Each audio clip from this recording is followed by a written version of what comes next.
Les États-Unis et l'Europe vont livrer près de 140 chars à l'Ukraine dans les prochaines semaines. Ils pourraient permettre de contrecarrer l'offensive de Moscou dans le Donbass. Face à la concurrence mondiale, l'industrie automobile appelle l'Europe à stimuler ses entreprises dans la transition verte.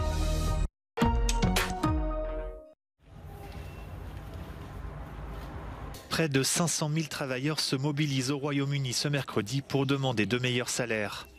Il s'agit de la plus grande journée d'action dans le pays depuis 2011, selon les syndicats. Enseignants, conducteurs de train et fonctionnaires soutiennent cet appel à la grève. De fortes perturbations sont attendues dans les transports. Les pompiers ont également voté en faveur d'une première grève en 20 ans.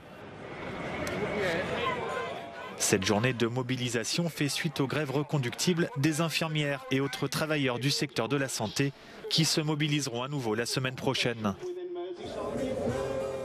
Selon le Premier ministre britannique Rishi Sunak, des hausses de salaire alimenteraient l'inflation qui dépasse déjà les 10% et dégraderaient les finances publiques détériorées par la pandémie de Covid-19 et la crise énergétique. Selon les dernières prévisions du FMI, le Royaume-Uni devrait être cette année la seule économie majeure à subir une récession. La mobilisation porte aussi sur les conditions de travail, les retraites ou la volonté du gouvernement de limiter le droit de grève.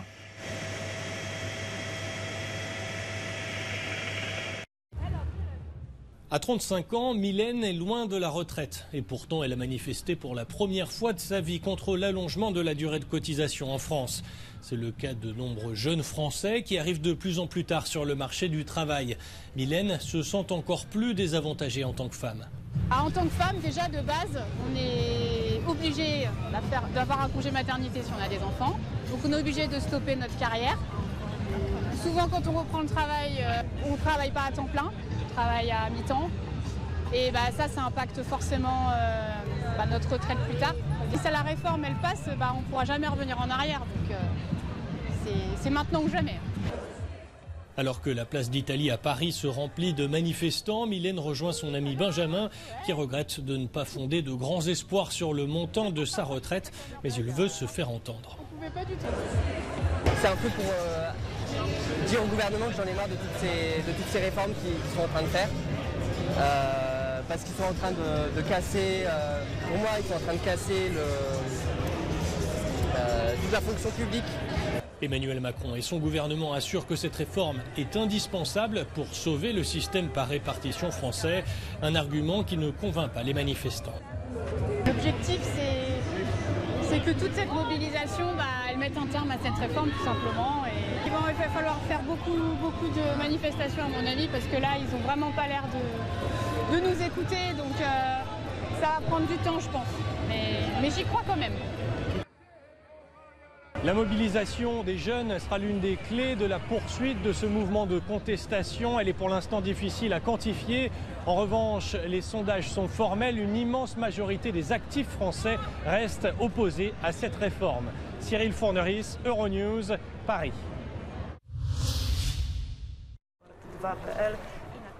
Entraînement intense au centre militaire de Świętochów en Pologne. C'est ici que depuis quelques semaines, les soldats ukrainiens apprennent à manipuler les chars allemands Leopard 2 qui devraient bientôt compléter les effectifs dans le Donbass. L'Europe et les États-Unis ont promis de livrer à Kiev entre 120 et 140 chars dans les prochaines semaines. Mais l'Ukraine réclame aussi des avions chasseurs bombardiers F-16 pour contrecarrer les offensives aériennes russes. Un sujet tabou pour les Alliés, du moins pour le moment. Réunis à Riga, les ministres des Affaires étrangères des républiques baltes et de Pologne soutiennent la demande de Kiev. Urmas Reinsalu, le chef de la diplomatie estonienne, demande à ce que ces appareils soient livrés au plus vite. Un avis qui n'est pas partagé de l'autre côté de l'Atlantique.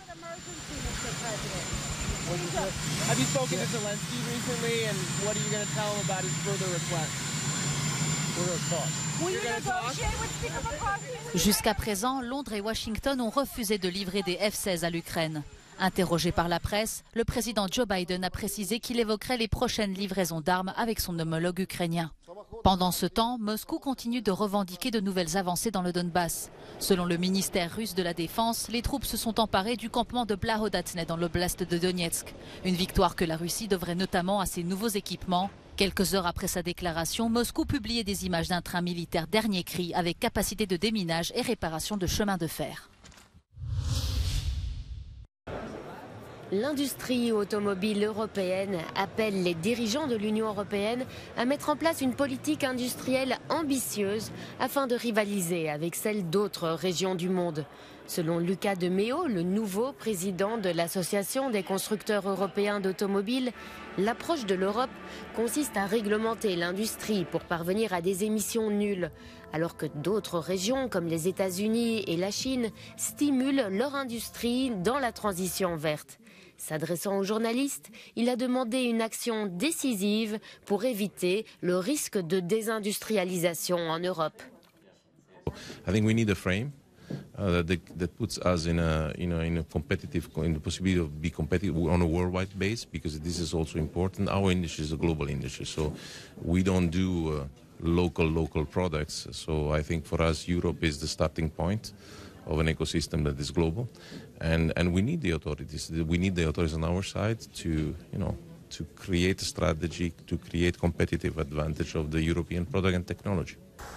Ces demandes interviennent un jour avant que la Commission européenne ne déploie des propositions visant à soutenir les investissements dans les secteurs verts. L'industrie automobile craint que les véhicules électriques restent inaccessibles pour de nombreux clients en raison du coût élevé des matières premières utilisées dans les batteries, qui fait grimper les coûts de production. Accessibility of mobility is really becoming a topic also for policymakers. And that is because now reality starts hitting the ground, right? With the Green Deal, we have had a huge amount of ambitions being enshrined in regulation, and that is really pushing Europe, including its industries, which is good. But now it needs to be implemented and established and worked out. Malgré l'incertitude économique, les ventes de voitures neuves dans l'Union européenne devraient se redresser en 2023. L'association s'attend à une hausse de 5% des immatriculations pour atteindre près de 10 millions de véhicules.